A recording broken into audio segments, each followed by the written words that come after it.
Good afternoon. I join Dean Boynton in welcoming you to the Inclusive Leadership Forum series.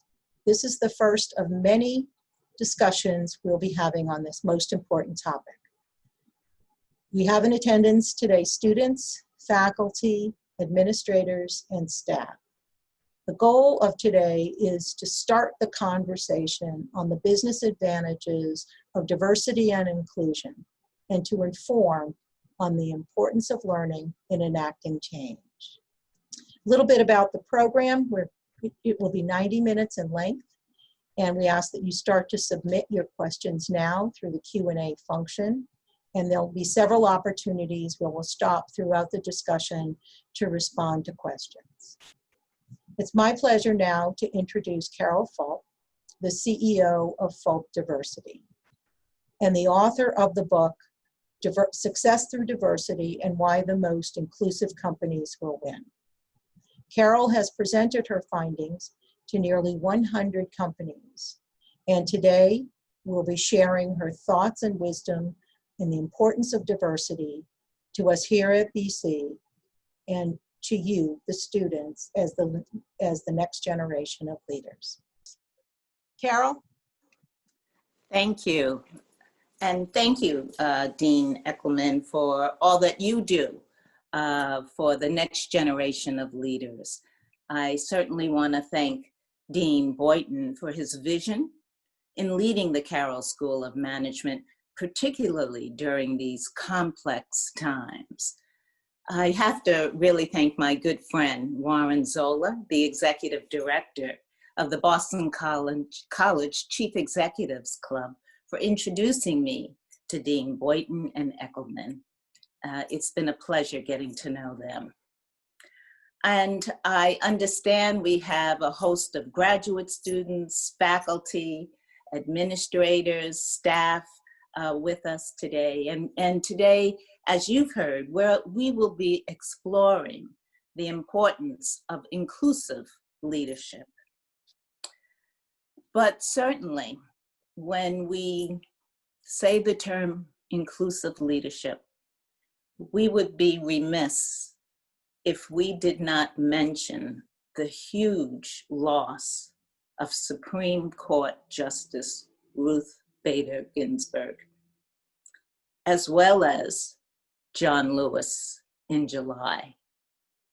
These two iconic heroes fought for inclusive leadership every day of their lives. And so our task is to continue their legacy by advancing diversity and inclusion in whatever way we can, in whatever sphere of influence we have. And so I just wanted to honor them today as you honor them. So let me tell you a little bit about my work, and let me tell you a little bit about me. I come to this work as a child of the civil rights movement. I had the opportunity to march on Washington with my parents in 1963 during the civil rights movement. And I saw the doors that were opened as a result of that movement. I literally was able to move from a Black neighborhood into a white neighborhood. I was able to go from a segregated Black schools to white schools. I was able to have jobs in organizations I could never have dreamed.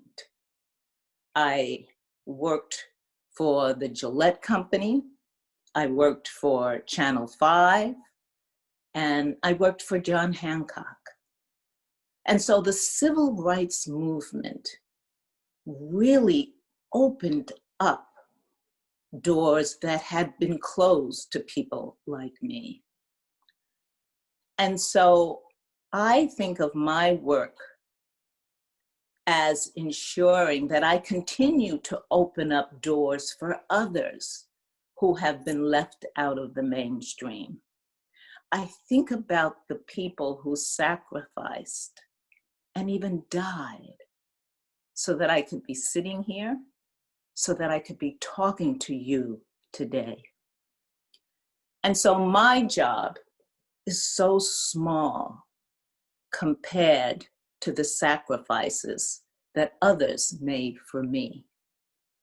And so my work is to help the next generation, help them succeed, and help ensure doors are opened even wider for them as others open doors for me. So I was able to move into corporate, as I said, Gillette, Channel 5, Hancock, and I became very involved politically. When Senator Obama decided to run for president, I was one of the 5 individuals who created Obama for New England. And we were picking him up at the airport when he was flying coach. We were with him when he had 10% name recognition. We didn't realize how far he would go, but we were going to go with this amazing candidate, however far the campaign took us.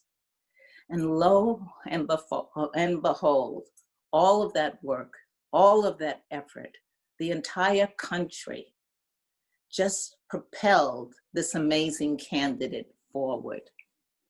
As a result of my early work and others, we had the opportunity to be a part of the administration.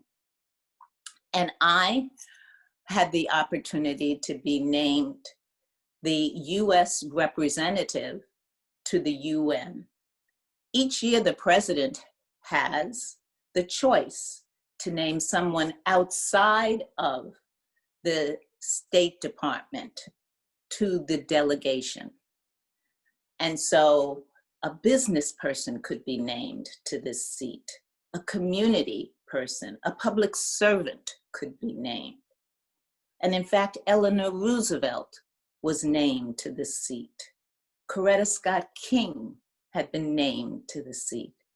And now I had the opportunity to hold this seat and work for Susan Rice and work with Secretary Clinton.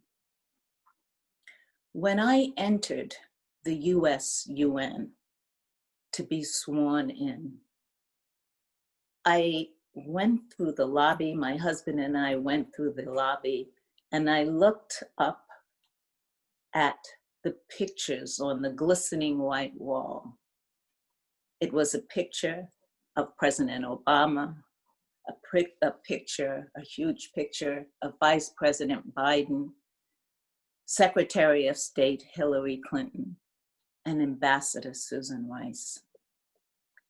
And I stopped, and I stared, and I cried.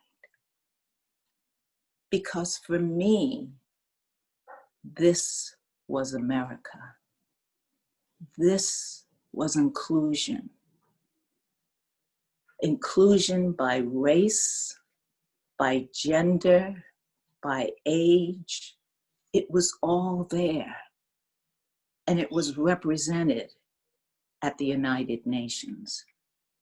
Not only that, when you had the opportunity to stand at that iconic podium at the United Nations and look out amongst the sea of ambassadors when you are delivering a speech, it hits you. Now, you might have known this intellectually, but it hits you that the world is primarily Black and brown and yellow. And I was transformed by this experience, as you can imagine. And so when I came back to Boston, I asked, what am I called to do? You don't have experiences like that to just go back to doing the same thing. And I found that I was called to help Boston be more reflective of the UN. So I moved from my position as Senior Vice President of Marketing and Corporate Responsibility at John Hancock to CEO of the Partnership, a leadership development organization that we also value, that works to advance executives and people of color. Now, more than 30 years old, more than 5,000 individuals have been trained by the partnership. And I'm so proud of that organization.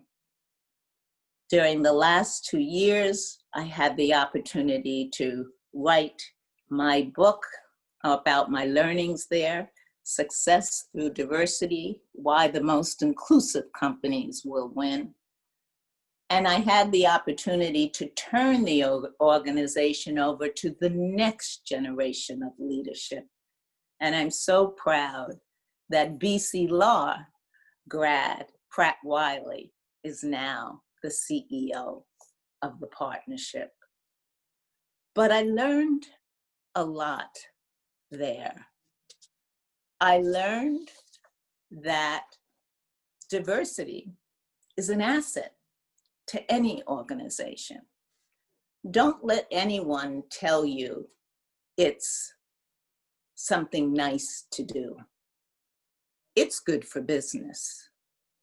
Diversity provides innovation, creativity, and study after study after study indicates that diversity provides profitability. So it's not merely the right thing to do, it's the smart thing to do, and it's good for business. Companies today have to be inclusive organizations if they want to be successful. They have to ensure that individuals, regardless of race, gender, religion, sexual orientation, and more, feel value there, feel like they belong, feel like this is a place where they can contribute, and feel that they can bring their whole self to work. Studies indicate that when employees feel they can bring their whole self to work, they don't have to hide, they don't have to be someone else to fit in, that when employees can bring their whole self to work, they're 30% more productive. So again, this just makes good business sense. So what are the characteristics of an inclusive organization? Well, for my book, I interviewed scores of CEOs, and I interviewed scores of professionals of color. At the end of the day, global companies have to reflect the myriad of markets that they serve if they want to produce the goods and services for this global marketplace that we now have. And then given America's changing demographics, given this demographic shift, organizations have to reflect these shifts. That's their workforce, and they need to reflect these shifts. But it's not just reflecting people. There's this terminology that diversity is being invited to the party, and inclusion is being asked to dance. How many times have you been in an organization where you may be of difference, but you haven't really been included? When you're included, you can bring so much value to the organization. Today, we have millennials who outnumber baby boomers in the workplace, and 40% of millennials are of color. So we want to ensure we're valuing everyone. And so inclusive organizations not only have people of difference in the organization, they value them for the difference they bring, for the different lens in which they see the world. At the end of the day, you want to have a conference table of individuals who have different perspectives, so you can hear the different thoughts and ideas from a host of different voices. You want to avoid groupthink. And there's even a study that says that when white males are in a diverse environment, they feel more comfortable in saying exactly what's on their mind, as opposed to just going along with the group think. When you have diverse organizations and diverse groups, everyone is free to offer their varying perspectives. So, inclusive leadership. Those are the leaders of the future. Those are the leaders who are going to survive all of this and are going to thrive. This is a very different environment than the last 10 years. What we have today is a totally new landscape. We have a totally new canvas. This disruption of COVID can provide us with the creation of the workplace of the future. And we're going to need inclusive leaders to guide us. Inclusive leaders must first be self-aware. No denial in an inclusive leader. We have to be aware of our strengths and our weaknesses. An inclusive leader has to have strong emotional intelligence. It is said that you want to look at leadership like a triangle. Everyone who comes into the organization has strong IQ. You're there because you have IQ. Your IQ is strong. As you move up the organization, you gain TQ skills, technical skills. But those who move up to the very, very top have strong EQ skills, strong emotional intelligence, know how to lead, are sensitive to others, really know how to lead others when they may not have the particular expertise, but others want to follow them. Inclusive leaders have to have strong cultural intelligence and be aware of the many differences around them and the many different type of people, and value those individuals regardless of those differences.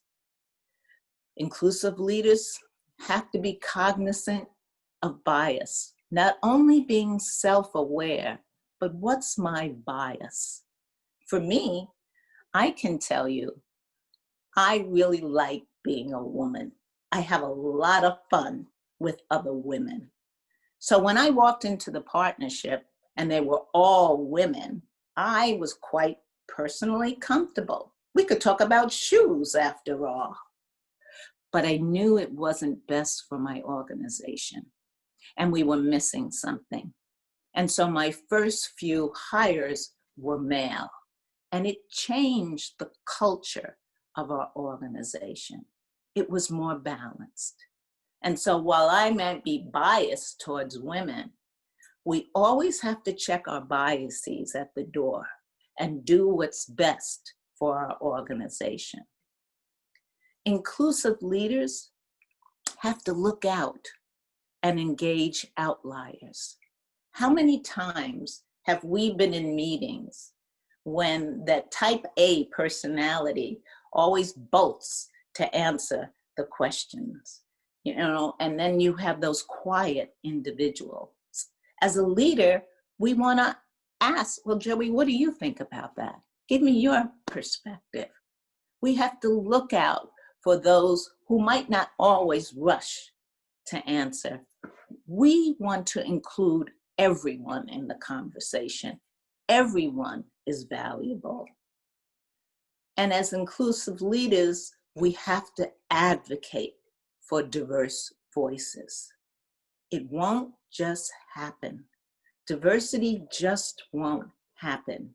We have to advocate, work hard, and we have to ensure that our organizations are representing our communities and the marketplaces that we serve. So let's take a little break and hear from you. I'm so interested in hearing your questions. And to help lead that discussion, I have the pleasure of introducing you to Dewin Hernandez. He'll be moderating questions for us today. He's a third-year MBA, MSW, candidate, and he's part of the Latinx Leadership Initiative. He's a recipient of the Carroll School of Management's Diane Weiss Fellowship for Accomplished MBA, MSW candidates. He's also a 2019 Harvard Rappaport Public Policy Fellow. He completed his fellowship at the Massachusetts Department of Mental Health, where he served as a consultant in the Office of Race, Equity, and Inclusion. Dewin lives in Lawrence and originates from the Dominican Republic. So please, let's welcome Dewin. Thank you so much, Carol, for that humbling introduction. I'm so happy to be here, and I want to thank Dean Eckelman and Dean Boynton for the opportunity to help moderate this conversation and their unwavering support to fostering a community at the Carroll School that is truly diverse and inclusive and equitable. So I've been getting some questions through the Q&A function, and I'm really excited to kind of dive in. You brought up some incredible points, and just being from the social work world, I'm really excited about this conversation, especially. So I know you kind of talked about why a lot of organizations are filled with disengaged workers and dysfunctional groups and wasted ideas. So I'm curious, like, what makes people feel included in organizations and feel that they are treated fairly and respectfully valued and feeling like they belong? Well, I think it's just basic. People want to feel valued. And you may be different from your boss or from the majority population, but you want to be valued for who you are and what you bring to the table. One of the experiences for me that I flourished immensely was when I was senior vice president of John Hancock. All the other vice presidents were white males in a tie and white shirts. I was very different. I'm Caribbean, I'm gregarious, and I offered my CEO a different lens in which to see the world and which to see the marketplace. And I think he understood that this person who was different gave the business a different perspective. So as leaders, we have to understand that everybody brings something to the table. They may not be like us, but they bring something different. And that difference from a business perspective represents the marketplace. And you want your organization to mirror the marketplace. And you want to value people, even if they're not like you. You want to value difference. You want to create a salad, a rich salad with all those wonderful ingredients. It makes the organization richer. So you want difference and you want to value it. Thank you for that. And I agree, for sure, we need to value difference. We do bring diversity in thought leadership as well is extremely valuable for businesses. Actually, we have an attendee, Matthew, who asked the advantages of diversity have been demonstrated to improve a business's bottom line, but despite that knowledge, how do you motivate an organization to move and empower underrepresented groups without using a quota? I think we need to look at this like any other business issue. When you have a business issue in an organization, you put your best people on it. So if you want to increase diversity and inclusion, I recommend to CEOs that they create a task force and they put their best people on it, as they would if they wanted to increase sales. That demonstrates to the organization that this initiative is important. First, the CEO should lead it. He doesn't have to attend every meeting, but he is putting his best people on it. And then what's really important is that you put middle managers on that committee. Because regardless, if middle managers are not buying into an initiative, they can implode any initiative.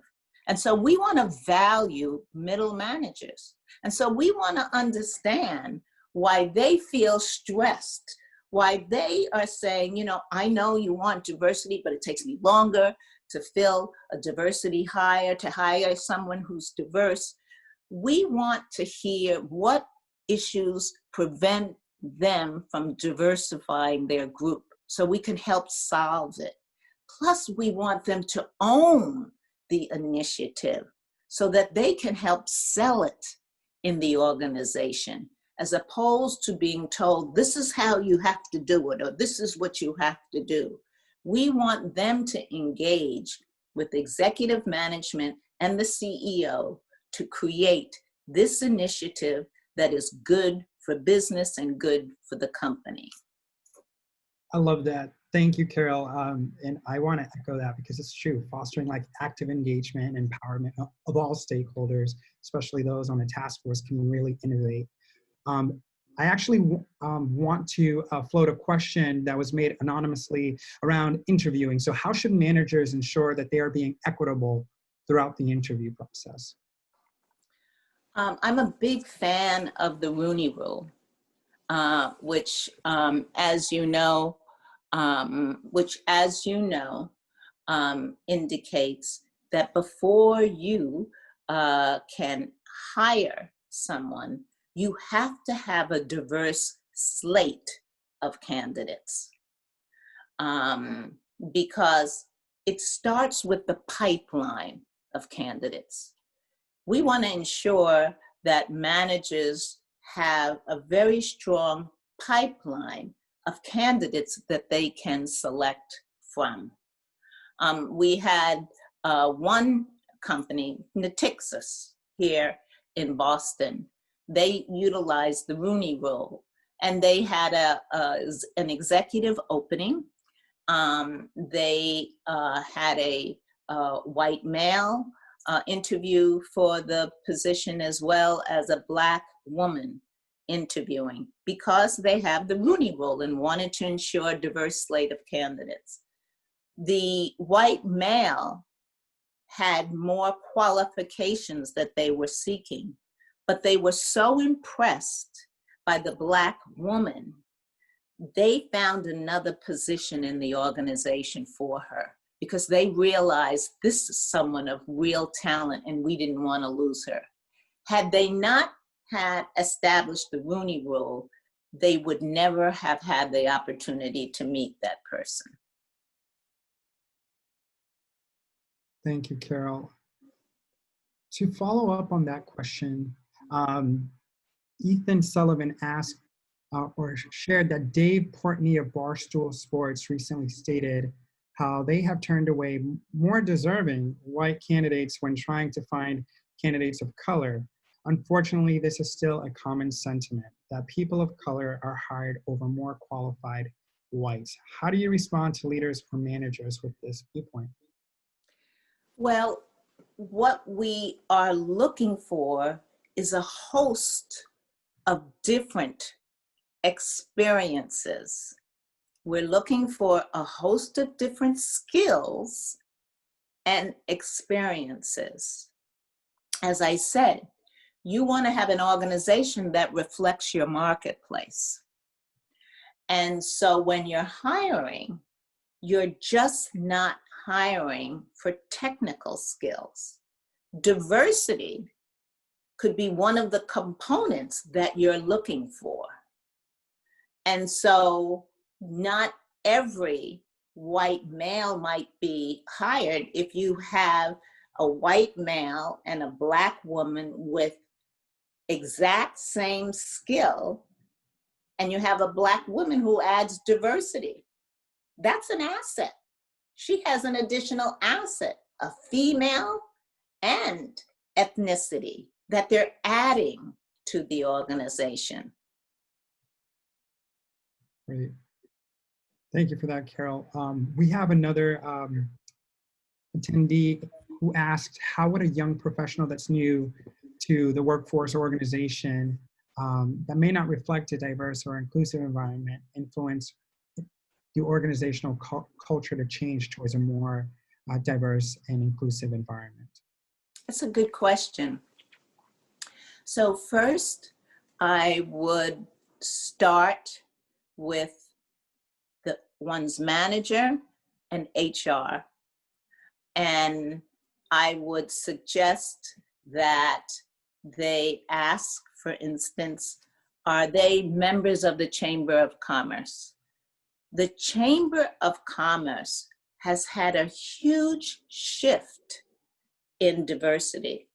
The Boston College CEO Club has had an enormous impact on diversity. So what I try to do is ensure leaders begin to associate with leadership organizations in the city who are really focusing heavily on diversity so that they can understand, here's what my competitors are doing, and here's the resources available. The Chamber, 50% of the Chamber staff are individuals of color, and more than 50% of the staff are female. But they understand what the demographics are looking like for the future. And they want to ensure and assist their members in becoming as diverse as possible. And they're looking, by the way, to really boost their college internship program with the intent on, if you go to school here, we want you to stay here and work here. Great, and we have time for one more question before diving back in. And I think a great follow-up to that, Jennifer asked, and wanted to thank you for sharing your thoughts, Carol, and thanking Dean Boynton for sponsoring this session, but asked if you can please comment on the growing role of chief diversity officers in organizations and how these leaders can be most effective in their role to have a great impact at the organization. The role of Chief Diversity Officer has just zoomed, and that's a good thing. I began seeing it maybe 5 years ago, and then here in Boston. And then one of the things that I was really impressed by was that Liberty Mutual was the first organization who made the role a senior vice president role. And then you began to see other companies make it a senior vice president role, understanding the importance of it. The partnership has a committee, a council called the Executive Council of all Chief Diversity Officers in the city. And I think there are about 50 people now on that council where they can share ideas and best practices. And most recently, they shared, here's what we're doing around COVID. And so they have a best practices around COVID that they worked on. So every company is focused on having a chief diversity officer.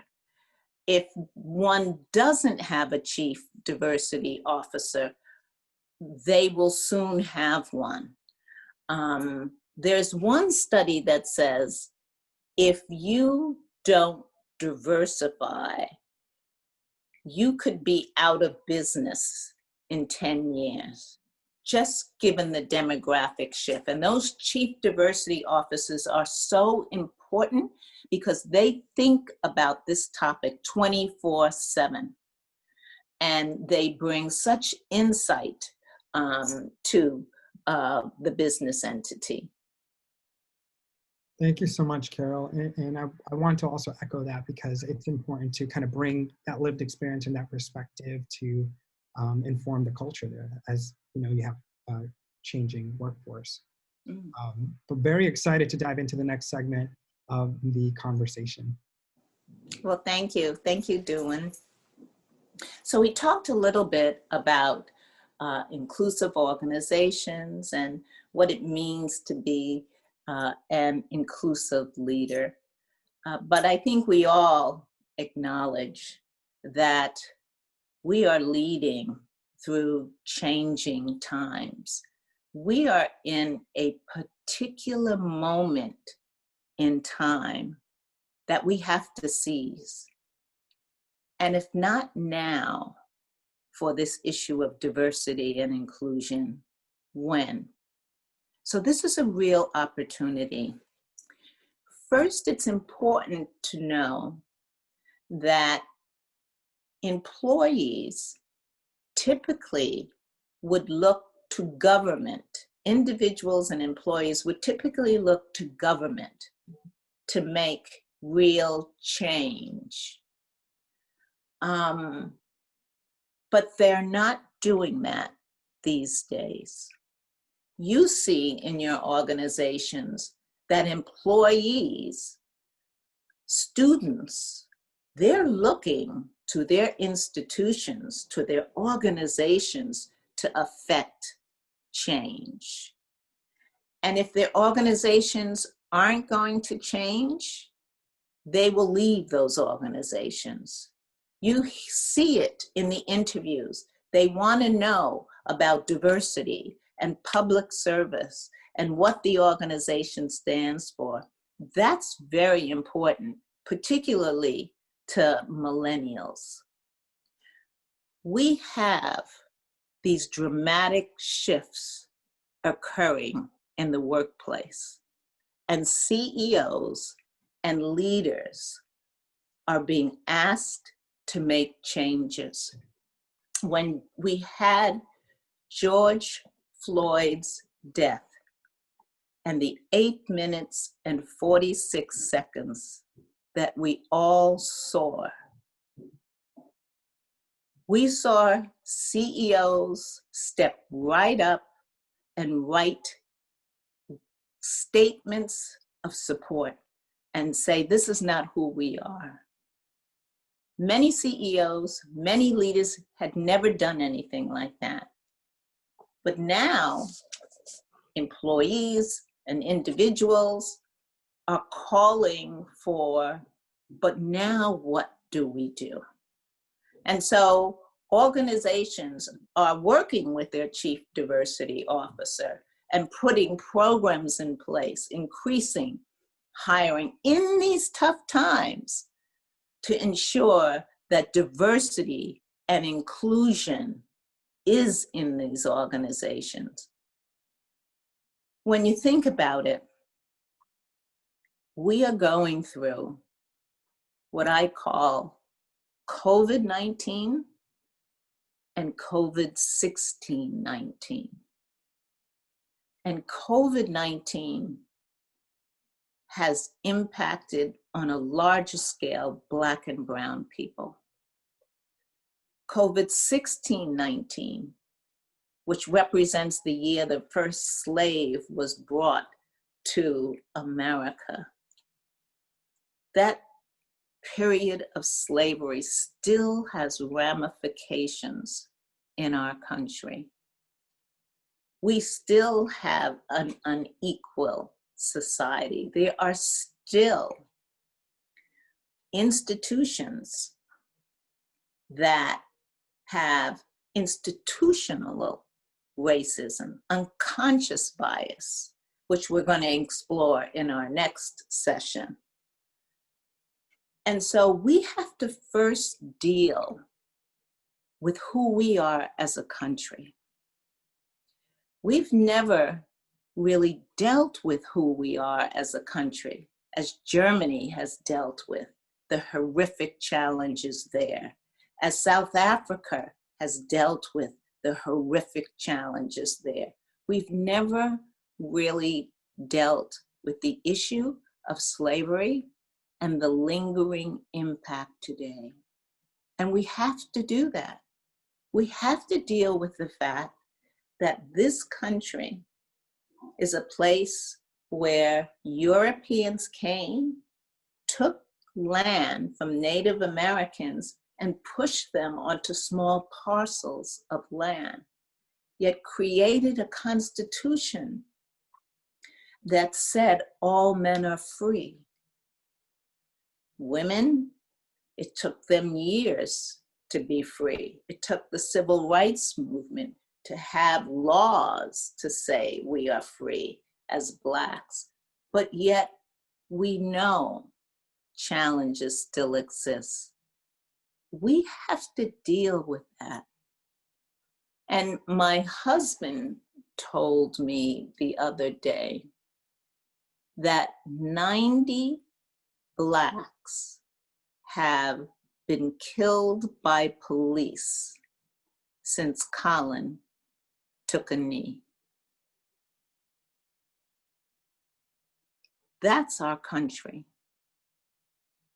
But that's not who we choose to be. And that's not who our young people choose to be. And that's why we have so many people in the street demanding that we live up to this Constitution that we have created this country for. And we're going to get there. And you can see it. You can see this movement rise on so many levels, from the Me Too movement, from the LGBTQ movement, Black Lives Matter, the youth and Stop Gun Violence movement. We are moving towards a more perfect union.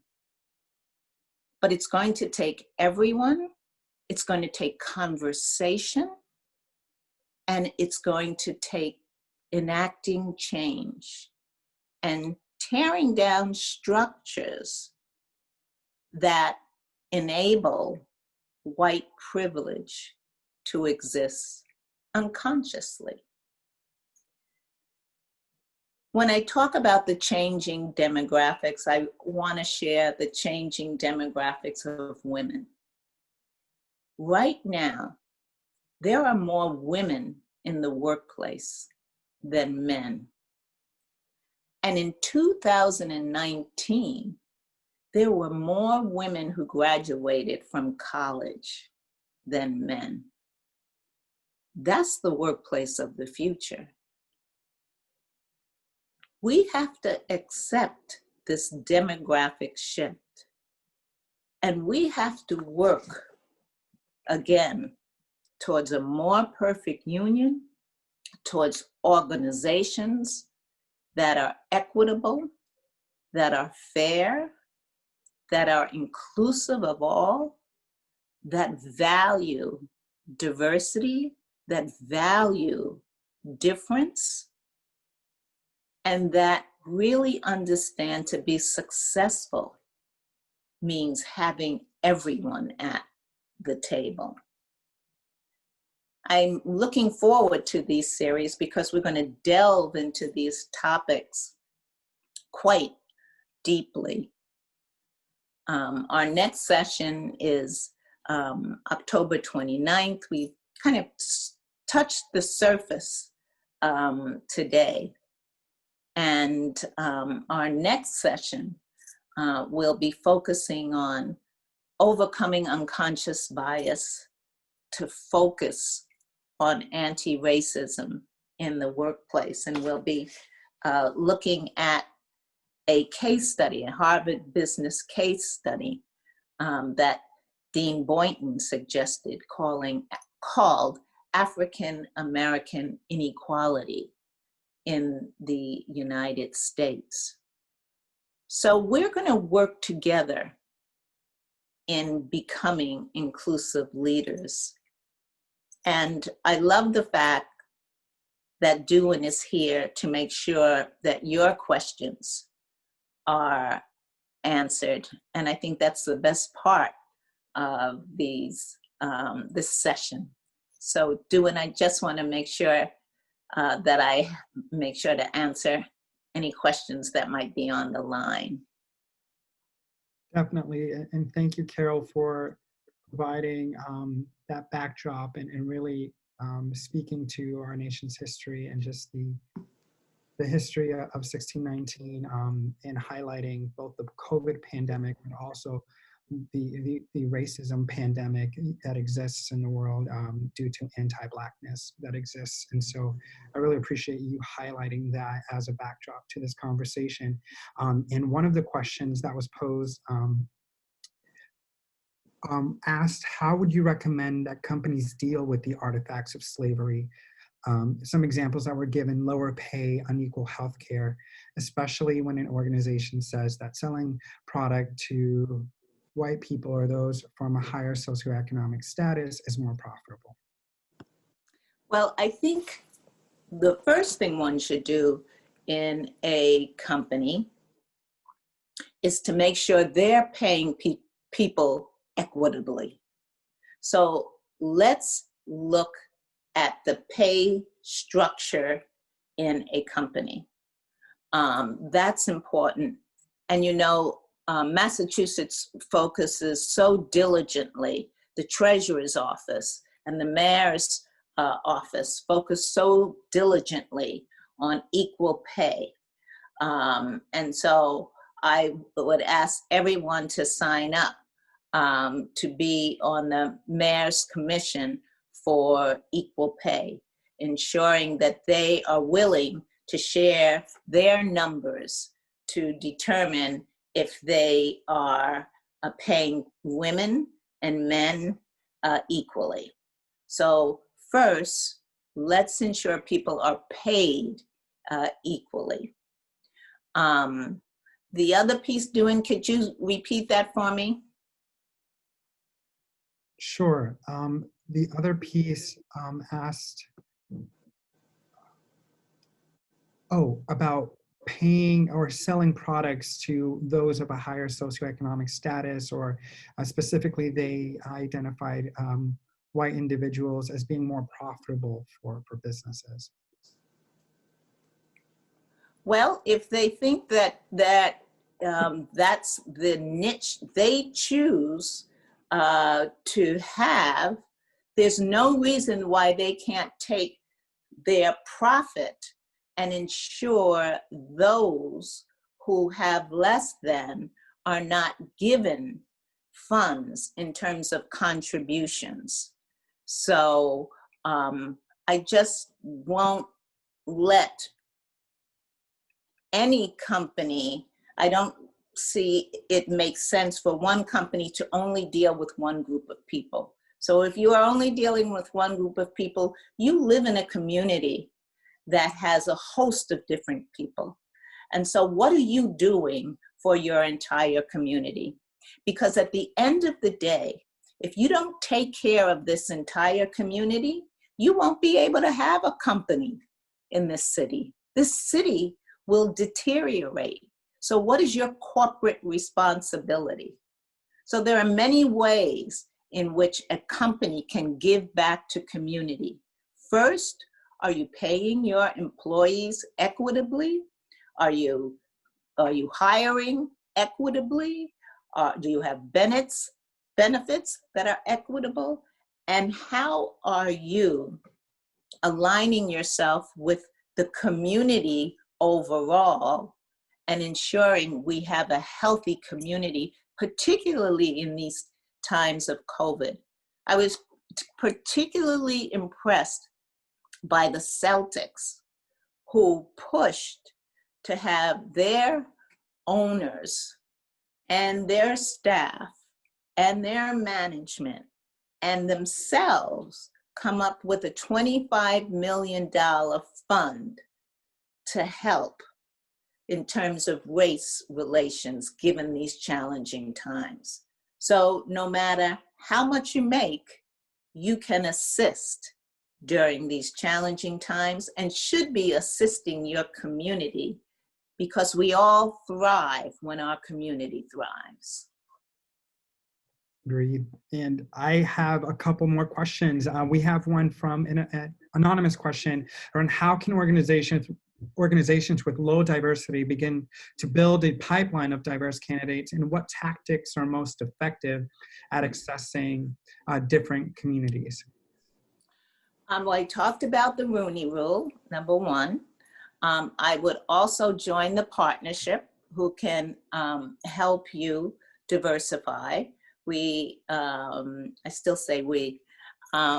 When I was there, I created a program called Job Link, which companies could advertise jobs, and diverse employees would apply. And we did the same called Board Link, because there are so many nonprofit boards. There are so many nonprofit boards who could use board members of color on their boards. And so we did that. And so the partnership, the chamber is another source. And so I just think there are just so many ways that one can really find ways. And then there's always the Rooney Rule. Right.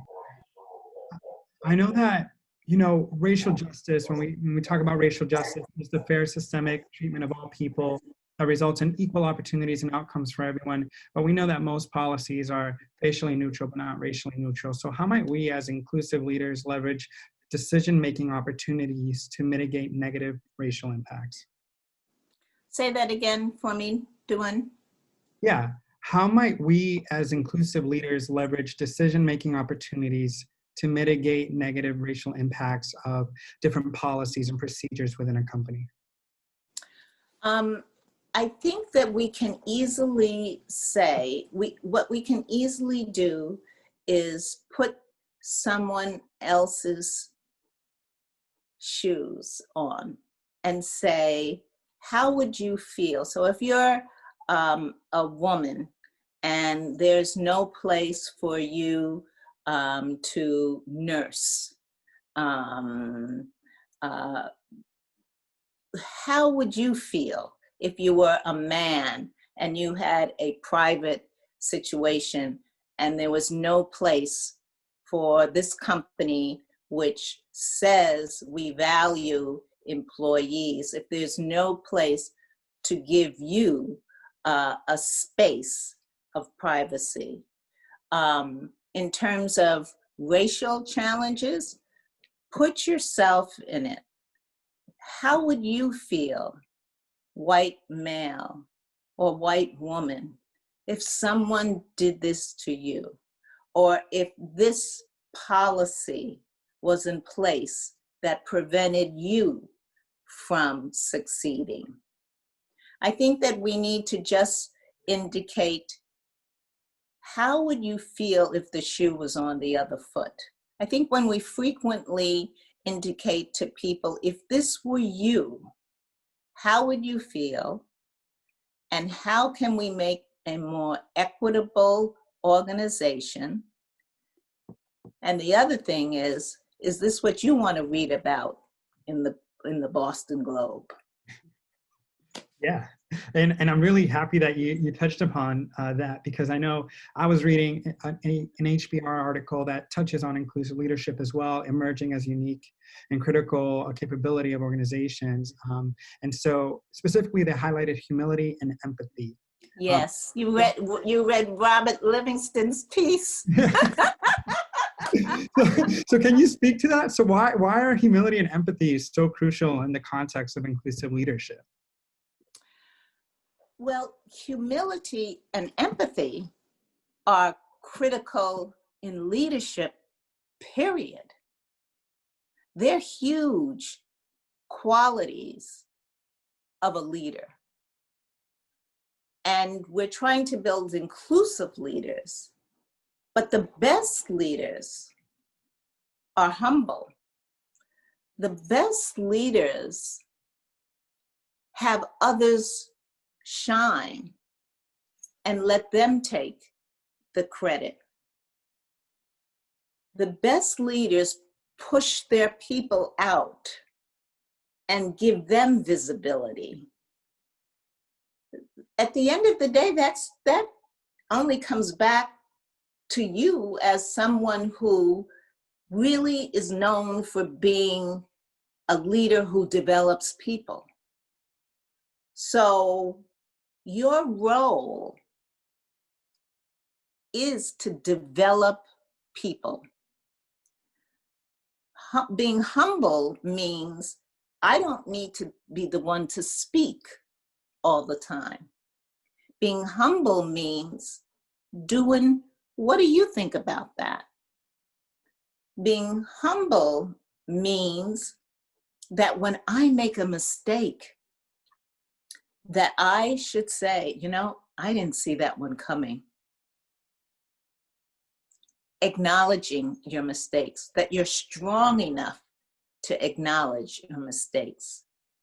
Having empathy means, and inclusive leadership means, that when you see someone who might be doing something that's biased, is calling them out.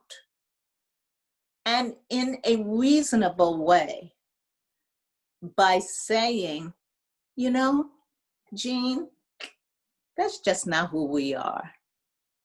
Or Jean, I'm surprised at you. That's not who you are. I think higher of you than that. Being empathetic is making sure that the organization continues to have that high standard of excellence and is focusing on aspirational leadership. Mm. And that's about being humble. Definitely. And I agree. And thank you so much for sharing that around how to strive to be an aspirational leader. And I know that there were a couple of questions that wanted to speak to how do you respectfully like hold others accountable in the workplace for living these values every day? Like, how do you fight for the things that you care about, but do it in a way that will lead others to join you? The late Ruth Bader Ginsburg said that. So how do we do this in a corporate environment? One of the things that I learned well at the UN is how to navigate and how to help bring people together. That understanding many people have many different perspectives, and your job is to try to bring a host of people together to get your resolution passed. So the first thing I saw, and I so valued it, was I saw how America approached small countries, small islands.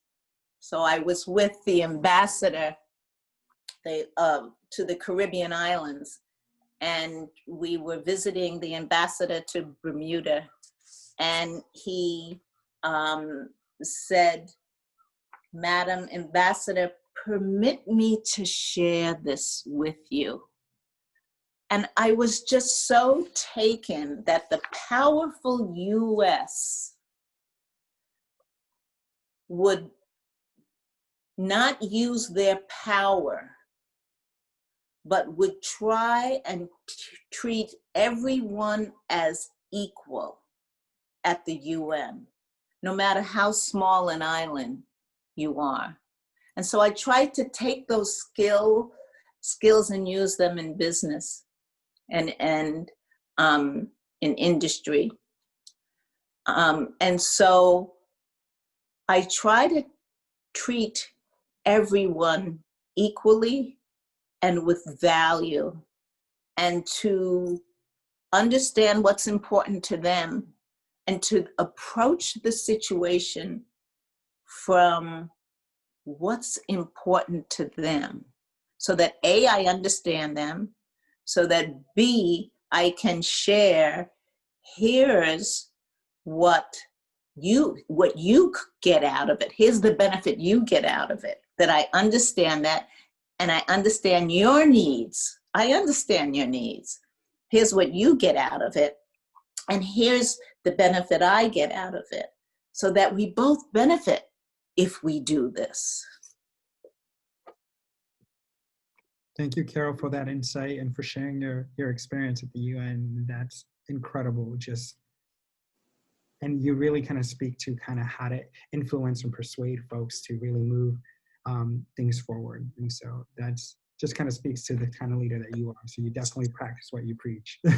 Well, I've had just wonderful experiences, and just met so many wonderful people who go unnoticed. These wonderful people in the State Department, these career leaders who are just such great diplomats.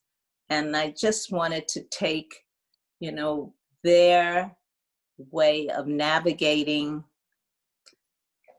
There were instances, there were wars that were averted,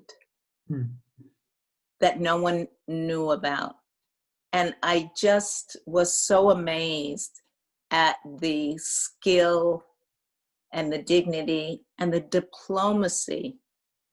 But it all started because people really valued others.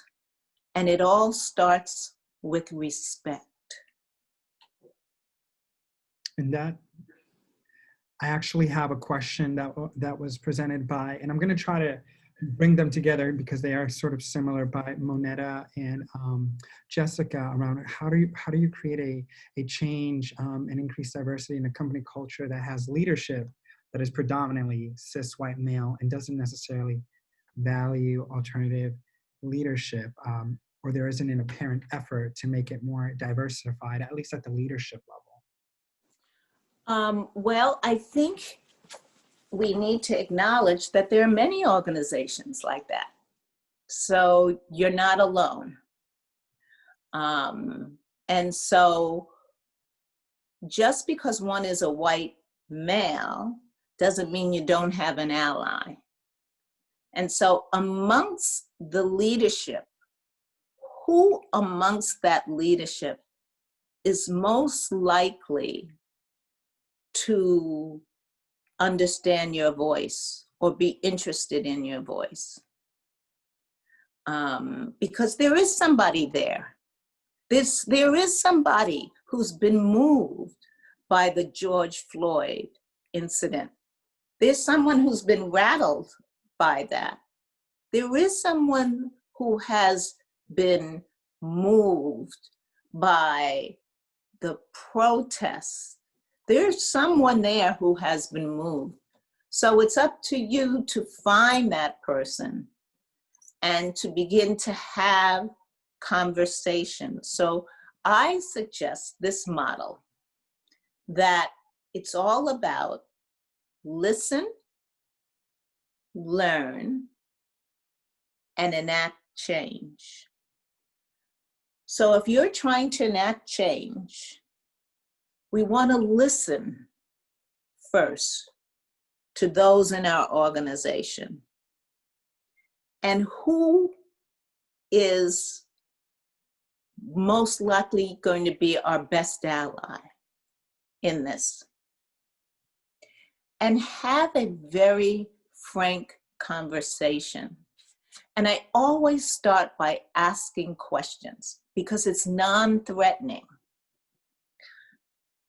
How would you move this organization? How would you help evolve this organization to greater diversity? That's what you ask that leader who you think might be an ally. You ask for their opinion. You ask for their thoughts. They know the organization better than you. They know how it works, who to tap, who not. And so find an ally.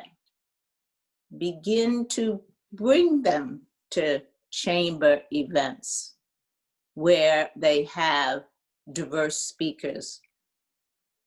Bring them to a chamber event where they have a white male talking about the importance of this. But begin to have them learn, and then together work to enact change, even if it's a small initiative, like having ERG groups, like having internships. But have it be their initiative so that they can own it and be proud of it. But there is someone in that organization who doesn't want to live in the world that they are seeing now, and you can be an asset to them. Thank you, Carol. And Peter Martin actually asked if you could please elaborate on how a commitment to inclusive leadership might look different or similar in government as opposed to the business world. So if you could elaborate on how a commitment to inclusive leadership looks differently in those two contexts, or similar in government and business. I have to say, in city government today, you have a huge commitment to inclusion. 50% of the mayor's cabinet are people of color and women. He understands the importance of this. He understands 55% of residents of Boston are people of color. And he's very genuine about this because he understands what it feels like to be different because of his challenges that he has experienced. So city government is sensitive to the fact that the population that they serve is majority minority. So that's their constituency. State government is still trying to figure this out and move forward on diversity. I think the best way in our state is through the Secretary of Labor, Rosalind Acosta, who is Latino, and she's the labor secretary. And so she really understands the value of diversity. So again, you have to find your allies and have your allies really help push initiatives throughout the entity, throughout agencies. And I think it's particularly difficult as we head into the fall and budget shortfalls in government. But usually government, as I said before, usually government is the one who would take the first step. But we're seeing businesses react even quicker. Except when your constituency represents a particular ethnicity, it just makes good business sense to operate in that vein. Great.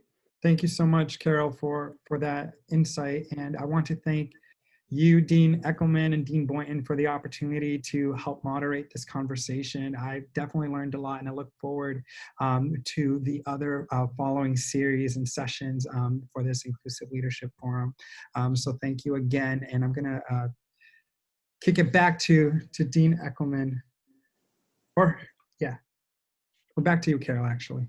Yeah. So as we conclude, I just have a ask of you.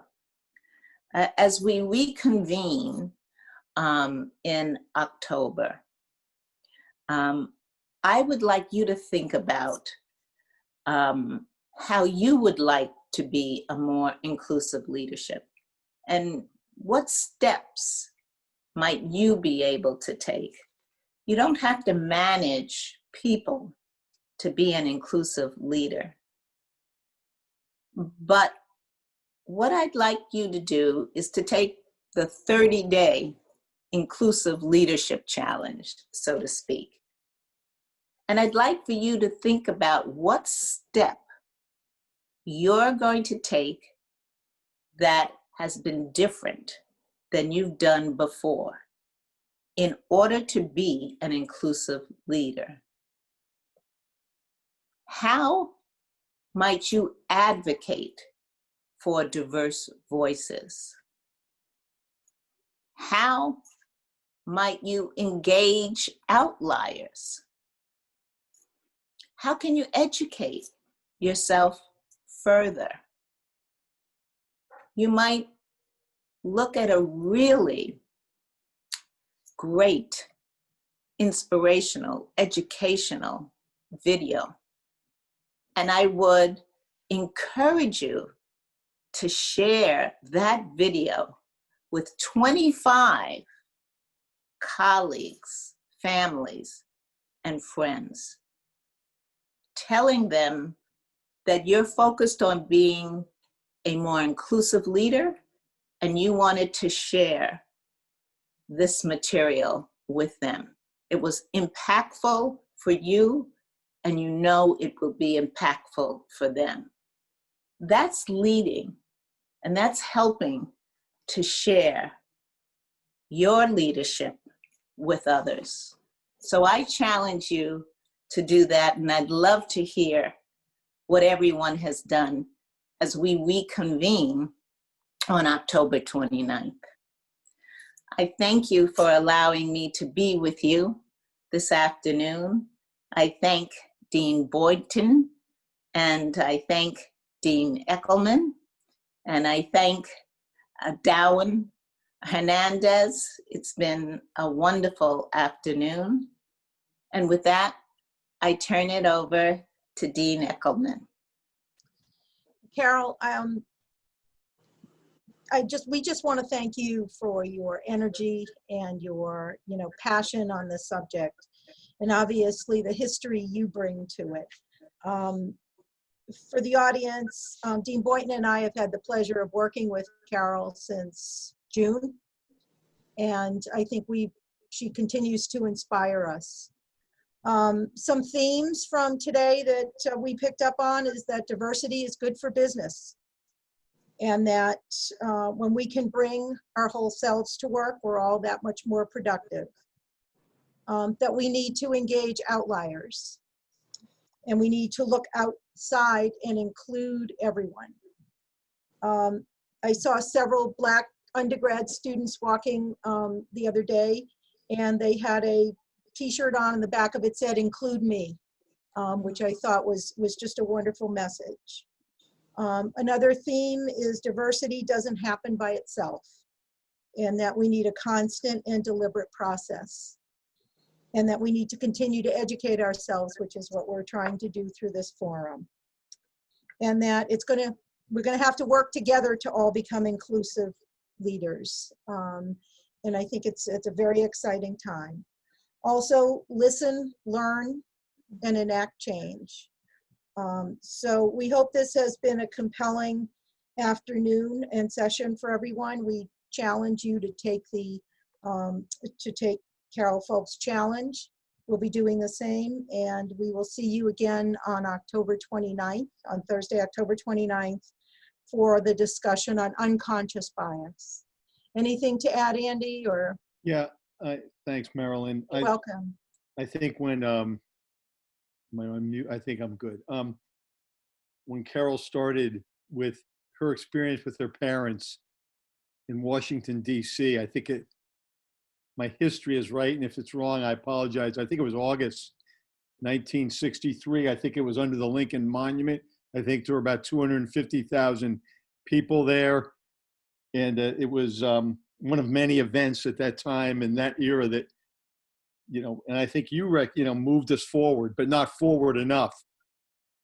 And I think that start was emotional and powerful, because you've not only have been so thoughtful about this with your research and your writing about it, which forces you to be very thoughtful, and your ideas that have such integrity, but also you've lived through this, Carol. And so we're really blessed to have you kind of guiding us through this.